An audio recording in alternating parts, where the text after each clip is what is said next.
안녕하세요. 박유복 행정사입니다. 잘 지내고 계신가요?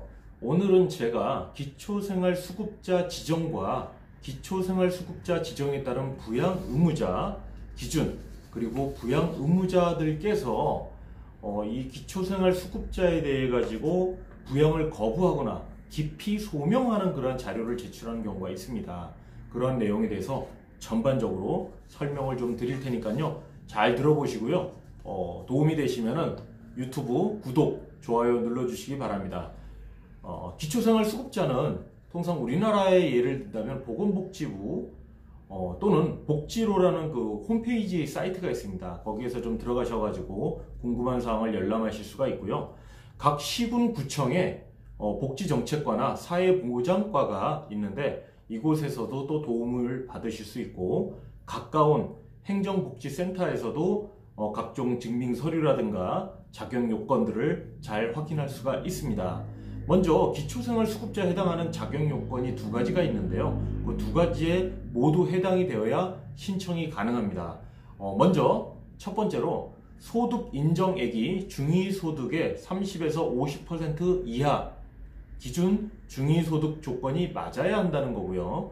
두 번째는 부양의무자가 없는 경우, 부양의무자가 있어도 부양 능력이 없는 경우, 부양의무자가 부양 능력이 있어도 소득이 미약해서 수급권자에게 부양비를 기대하기 어려운 경우 기초생활수급자로 선정이 가능하겠습니다. 선정이 된다면은 생계급여라든가 의료급여, 주거급여, 교육급여 이런 부분에서 상당히 국가적인 차원에서 지원을 많이 해드리고 또 혜택을 받게 되는데요. 금년도 2020년도에 기초생활수급자 생계급여가 작년 2019년도보다 2.94%가 올랐습니다. 그래서 4인 가구 기준으로 했을 때 474만 9천원, 이걸 1인으로 했을 땐 87만 8,597원, 4인 가구로 했을 땐 297만 4,487원 이렇게 지원이 된다고 합니다. 참고를 하시고요. 신청을 하시려면 신청서하고 가족관계 등록 서류, 주택임대차 계약서, 필요시에는 진단서, 건물 토지 등기부 등본, 금융자산 현황, 즉 금융거래에 대한 확인이죠. 그 다음에 이게 만약에 기초생활수급자가 선정이 됐더라도 부정수급했을 때는 환급조치가 될 수 있다는 거 꼭 알아주시기 바라고요.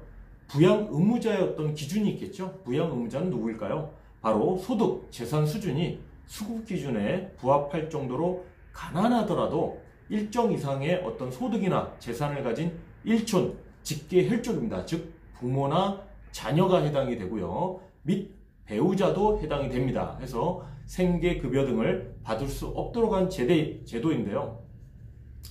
부양의무자 기준이라고 하는 것은 지금까지 어떤 복지에 대한 사각지대에서 유발하는 각종 원인이 될 수 있는데, 시민단체들이 이런 어떤 완전 폐지를 좀 계속 주장하고 있다고 합니다. 그건 좀 참고하시고요. 특히 이제 박능우 복지부 장관이 2021년, 2023년 제2차 기초생활보장 종합계획에 부양의무자 기준을 전면 폐지를 하겠다라는 내용을 담았다라고 합니다. 이것도 한번 귀gl여서 한번 봐주시고요. 부양의무자의 어떤 기준을 폐지할 경우에 그 또 뒷면의 모습이 있겠죠. 거기에 보면 막대한 예산이 소요가 되는 게 걸림돌이 될 수 있습니다. 그리고 보건복지부가 전면 폐지에 따라서 예산 소요액을 약 10조 원 안팎으로 추산하고 있는데, 막대한 예산 조달뿐만 아니라 부양의무자 기준을 완전히 없애버리면 자녀에게 어떤 재산을 이전한 뒤에 기초생활수급자가 되려는 노인 인구가 늘어날 것으로 해서 이게 어떻게 보면 사회적으로 도덕적 해이로 바뀔 수 있다라는 부작용이 나올 수 있다라는 회의가 있습니다. 그래서 실제로 또 어떤 자녀들이 부모가 이 기초생활수급자가 되고 난 이후에 부양 의무를 기피하는 경우가 있습니다. 가족관계가 해체되어 부양의무자로부터 부양을 받지 못함이 명확하게 확인이 되는 경우가 있는데요. 이걸 바로 부양의무자 부양 거부 및 기피 소명을 제출하기도 하고요.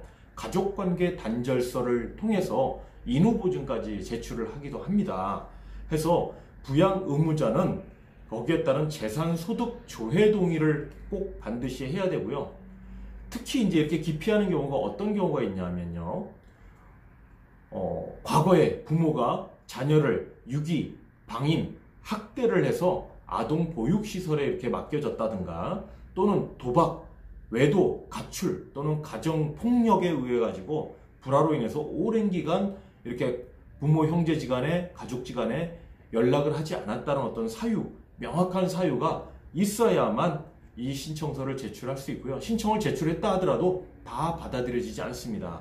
그래서 이 대상자나 부양 의무자에 대해 가지고 각 구청 심의평가위원회에서 그 사정을 보고 심의 결정을 한다라는 거 꼭 알아주시기 바랍니다. 오늘은 제가 기초생활수급자에 대한 내용과 그 다음에 부양 의무자, 그 다음 부양 의무자들이 기피 거기에 대한 소명하는 자료를 제출하는 데 설명을 좀 드렸는데요.